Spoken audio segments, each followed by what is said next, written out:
অত্যন্ত প্রত্যাশিতভাবে লক্ষ্মীর ভান্ডারের টাকা বাড়ালো রাজ্য সরকার। অন্তর্বর্তীকালীন বাজেট ভোট অন অ্যাকাউন্টে বেড়েছে।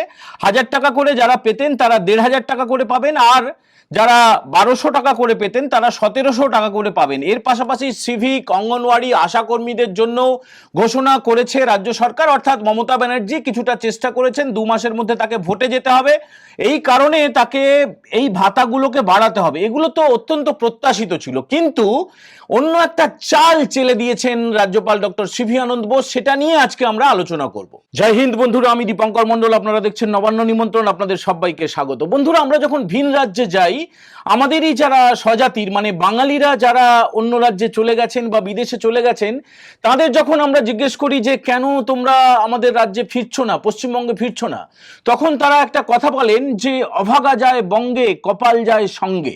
মানে কি জানেন তো, মানে এ রাজ্যে আসার পরে এখন যা পরিস্থিতি রয়েছে আর কি পশ্চিমবঙ্গে, তারা নিজেদেরকে অভাগা বলে মনে করেন এবং খুব যদি কপাল সঙ্গ না দেয় তাহলে যে তাদের ভাগ্য ফিরবে না, কর্মজীবনে যে তারা সফল হতে পারবেন না, সেটা তারা ভীষণভাবে কটাক্ষ করে এই কথাটা বলেন। বিশ্বাস করুন, অভাগা যায় বঙ্গে, কপাল যায় সঙ্গে, এই কথাটা বহুবার বহুজনের থেকে আমি শুনেছি। এটা একটা প্রবাদ বাক্যের মতো হয়ে গিয়েছে। কিছুক্ষণ আগে রাজ্য বিধানসভায় যে অন্তর্বর্তীকালীন বাজেট পেশ হলো, এটা ঠিক বাজেট নয়, এটাকে বলা হয় ভোট অন অ্যাকাউন্ট। অর্থাৎ এই অর্থবর্ষে 27 সাল পর্যন্ত কিভাবে খরচ খরচা হবে, কোন খাতে কি কি খরচা করা হবে, তার একটা অন্তর্বর্তীকালীন একটা হিসাব পেশ করা হয়, রাজ্য সরকার পেশ করে। রাজ্যের মুখ্যমন্ত্রী মমতা বন্দ্যোপাধ্যায় তিনি তার উপস্থিতিতে অর্থ দপ্তরের যিনি রাষ্ট্রমন্ত্রী চন্দ্রিমা ভট্টাচার্য তিনি পেশ করেছেন, এবং তার আগে রাজ্যের রাজ্যপাল ডক্টর সিভি আনন্দ বোস তিনি এসেছিলেন বিধানসভায়। এটাই হচ্ছে আজকের আলোচনার মূল কথা। কিন্তু তার আগে সকাল থেকে যা যা হয়েছে আপনারা সব জানেন যে 124 পাতার রায় দিয়েছেন সুপ্রিম কোর্টের বিচারপতি সঞ্জয় কারোল এবং বিচারপতি প্রশান্ত কুমার মিশ্র। 124 পাতার রায়, 124 পাতার রায়ে ছত্রে ছত্রে বলা হয়েছে যে রাজ্য সরকারের যারা কর্মচারী, যারা পেনশনভোগী, সবাইকে 100% ডিএ দিয়ে দিতে হবে। 100%, আর কোনো ভাগাভাগির কোনো ব্যাপার নেই। এর আগে 16ই মে 2025 অর্থাৎ গত বছরে একটা অন্তর্বর্তীকালীন রায় সুপ্রিম কোর্ট দিয়েছিল। সেখানে তারা বলেছিল, সুপ্রিম কোর্ট বলেছিল যে আপাতত 25% ডিএ তোমরা দিয়ে দাও। রাজ্য সরকার শোনেনি। রাজ্য সরকার মামলাটাকে আরো বেশি এগিয়ে নিয়ে যেতে চায়, কোটি কোটি টাকা খরচ করে আমাদের আপনাদের ট্যাক্সের টাকা থেকে। সেই কোটি কোটি টাকা খরচ করার পরেও রাজ্য সরকার আজকে পর্যুদস্ত হয়েছে, আজকে হেরে গিয়েছে। এই হার শুধু রাজ্য সরকারের নাকি মমতা ব্যানার্জির, সেটা আপনারা অবশ্যই কমেন্ট করে জানাবেন। আর এক মাসের মধ্যে নির্বাচনী বিজ্ঞপ্তি প্রকাশ হয়ে যাবে, এবং তার আগে যে ভোট অন অ্যাকাউন্টটা পেশ করলো রাজ্য সরকার, সেখানে কিছুটা সুবিধে পাইয়ে দেওয়ার কথা বলা হয়েছে, সেখানে মন ভিজিয়ে দেওয়ার চেষ্টা করেছে। এ রাজ্যের সরকার কি কি কাজ করেছে এবং কি কি কাজ করবে, তারা ক্ষমতায় এলে আরো কি কি করবে, এবং এর পাশাপাশি রাজ্যের মুখ্যমন্ত্রী মমতা বন্দ্যোপাধ্যায় তিনি কেন্দ্রীয় সরকারের তো সমালোচনা করে থাকেন, বাইরে করে থাকেন, রাজনৈতিক সভায় করে থাকেন, তিনি দিল্লিতে গিয়ে করে থাকেন, তিনি পশ্চিমবঙ্গে করে থাকেন, বিধানসভার ভেতরেও তিনি এর আগে প্রধানমন্ত্রী নরেন্দ্র মোদী, স্বরাষ্ট্রমন্ত্রী অমিত শাহকে একদম যথেচ্ছাচার করেছেন, যা তা বলে গালমন্দ করেছেন। আজকেও তার ব্যত্যয় হয়নি। আজকেও কেন্দ্রীয় সরকারকে, কেন্দ্রীয় সরকারের নীতিকে, কেন্দ্রীয় সরকারের মন্ত্রীদেরকে, বিজেপি দলকে তিনি একদম যা বলেন আর কি তার ভাষায়, সেগুলো আর নতুন করে বলার কিছু নেই। কিন্তু আসল খেলাটা খেলে দিয়েছেন রাজ্যপাল ডক্টর সিভি আনন্দ বোস। এই কারণে আমরা থাম্বনেলে রেখেছি কোন চালে মাত। মাত হয়ে গিয়েছেন মমতা ব্যানার্জি। কোন চালে বলুন তো? তিনি একটা ভাষণ লিখে দিয়েছিলেন রাজ্যপালকে। রাজ্যপাল ডক্টর সিভি আনন্দ বোসকে রাজ্য সরকারেরই ভাষণ পড়তে হবে, এটা তাকে বাধ্য করার চেষ্টা করা হয়েছিল। কয়েক মিনিট মাত্র তিনি বিধানসভার ভেতরে ছিলেন। ডক্টর বোস তিনি কিন্তু রাজ্য সরকারের সেই ভাষণ পড়েননি। কেন পড়েননি?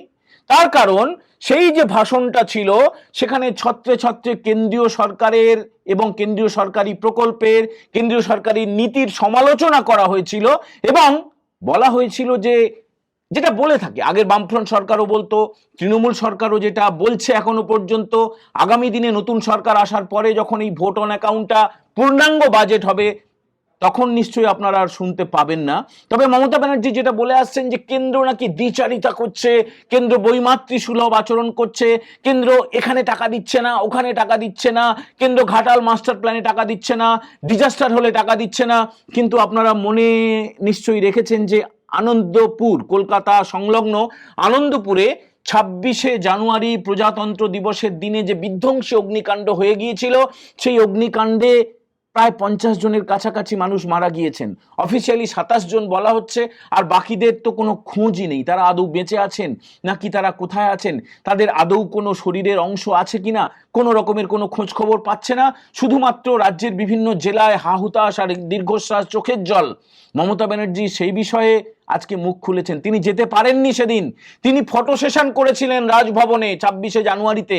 তিনি রেড রোডে বসে তিনি কুচকাওয়াজ দেখেছেন, কিন্তু তিনি একবারও তার বাড়ি থেকে মাত্র 10 কিলোমিটার দূরের একটা জায়গায়, যেখানে রাজ্যের মানুষ, যেখানে বাংলা ভাষাভাষী মানুষ, যেখানে গরিব মানুষ প্রাণ হারাচ্ছেন এবং জ্যান্ত যাদেরকে প্রায় জ্বালিয়ে দেওয়া হলো বলা যেতে পারে, তাদের পরিবারের পাশে কেউ দাঁড়াননি।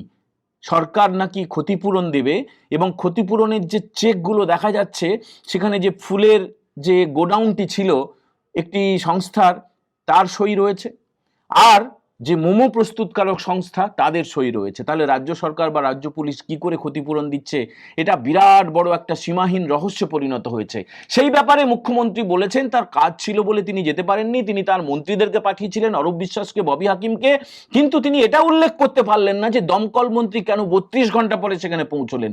আচ্ছা, একটুখানি দেখে নিন আজকে রাজ্যপাল কিভাবে মাতটা দিলেন, কোন চালে মাত দিলেন, একটু আপনারা দেখে নিন। রাজ্যপালের প্রবেশ এবং তার প্রস্থান পর্যন্ত ছোট্ট একটা ভিডিওর মাধ্যমে আমরা দেখাবো আপনাদেরকে। একটু দেখুন আপনারা, এই ভিডিও এখনো পর্যন্ত কোনো মিডিয়ায় আপনারা দেখতে পাবেন না। দেখুন, দেখে নিন। স্যার সরে যাবেন স্যার সাইড এই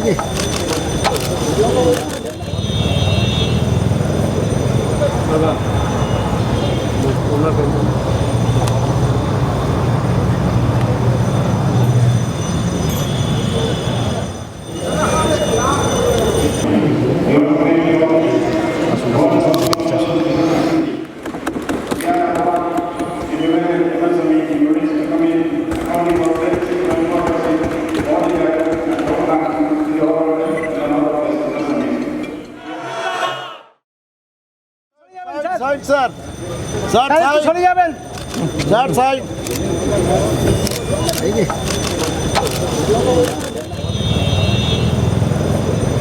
দাদা ওনার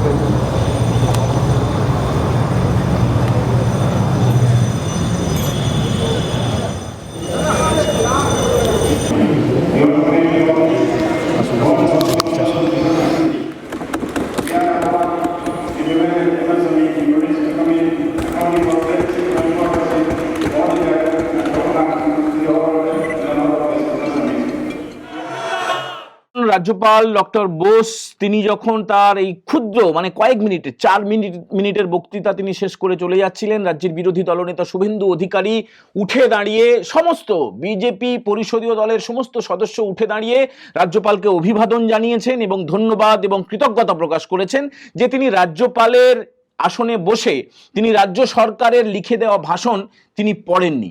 এই কারণে তাকে ধন্যবাদ জানিয়েছেন। এবং ডক্টর বোস দেখবেন, একটু ভালো করে ছবিটা আপনারা খেয়াল করে দেখবেন যে ডক্টর বোস যখন আসছেন, মানে রাজ্যপাল ডক্টর সিভি আনন্দ বোস যখন বিধানসভার ভেতরে ঢুকলেন, তারপরে বাবা সাহেব আম্বেদকরের যে মূর্তি রয়েছে সেখানে তিনি পুষ্পার্ঘ্য অর্পণ করলেন। সেখানে রাজ্যের মুখ্যমন্ত্রী গিয়ে তাকে শাল পরিয়ে দিলেন, অর্থাৎ তাকে অভ্যর্থনা জানালেন। এবং বিধানসভার স্পিকার বিমান ব্যানার্জি তিনিও গিয়ে হাত জোড় করে হাসি মুখে তাকে অভ্যর্থনা জানালেন। অথচ আপনারা একটু খেয়াল করে দেখুন, এই মুখ্যমন্ত্রী মমতা বন্দ্যোপাধ্যায় একসময় বলেছিলেন যে তিনি রাজভবনে যাবেন না, তিনি কোনো অনুষ্ঠানে যেখানে রাজ্যপাল থাকবেন তিনি সেখানে উপস্থিত থাকবেন না। তার কারণ তার বিরুদ্ধে নাকি মহিলাদের উপরে শ্লীলতাহানির অভিযোগ রয়েছে। সেই অভিযোগ সত্যি নাকি মিথ্যে সেটা তো তদন্তাধীন ব্যাপার। অনেকে বলে থাকেন যে রাজ্যপালকে টাইট করার জন্য, রাজ্যপালের গতিবিধিকে নিয়ন্ত্রণ করার জন্য একটা ষড়যন্ত্র রচনা করা হয়েছে। এখন সেটা তদন্তের পরে জানা যাবে যে সেই ষড়যন্ত্র নাকি সত্যি সত্যি, সেটা আলাদা বিষয়। তবে মুখ্যমন্ত্রী মমতা বন্দ্যোপাধ্যায়ের সেই যে বিরাট বৈপ্লবিক মার্কা কথাবার্তা, তারপরেও আমরা দেখেছি যে তিনি রাজভবনে যেতে বাধ্য হয়েছেন। তিনি বিধানসভার ভিতরে যখন ডক্টর বোস আসছেন, তাকে একদম গলায় উত্তরীয় পরিয়ে তাকে অভ্যর্থনা জানাতে বাধ্য হয়েছেন। এবং যে ভোট অন অ্যাকাউন্ট পেশ হলো, যে অন্তর্বর্তী বাজেট পেশ হলো, তার আগে ডক্টর সিভি আনন্দ বোস যখন তিনি রিজেক্ট করলেন তার ভাষণে, রাজ্যের ভাষণ পাঠ করার জন্য, তখন মমতা ব্যানার্জি ফ্যাল ফ্যাল করে তাকিয়ে থাকা ছাড়া আর কোনো উপায় ছিল না।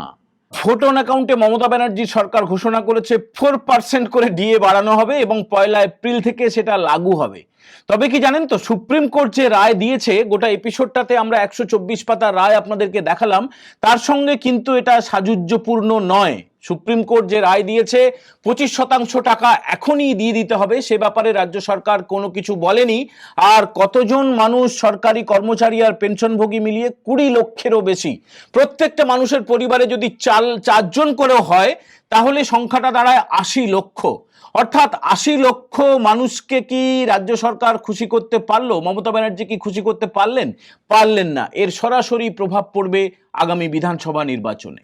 বন্ধুরা, আজকের এই এপিসোড আপনাদের কেমন লাগলো অবশ্যই আপনারা কমেন্ট করে জানাবেন, এবং বাজেট নিয়ে সম্ভব হলে এরপরে আমরা আরেকটা এপিসোড তৈরি করব।